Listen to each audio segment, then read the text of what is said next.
Hello, hello, madlang peeps! Naniniwala ba kayo na first love never die? Ako, 1,000% na naniniwala. Kasi, buhay na buhay pa at humihinga si first love ko hanggang ngayon. Char lang. Magkasama pala kami sa isang event. Kasama pa nga namin si Bembol Rocco at si Bato. Loko lang guys.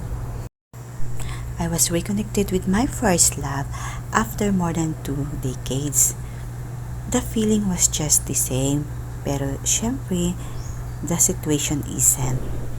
Pero, good thing is, nanatili kami magkaibigan after all.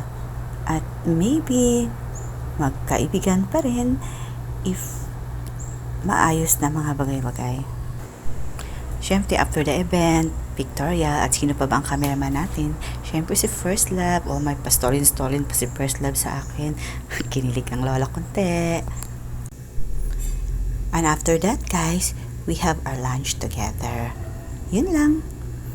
Kayo, anong kwentong First Love nyo? Minsan nga, binibiro ko siya. Sabi ko, utang na loob mo sa akin ang buhay mo.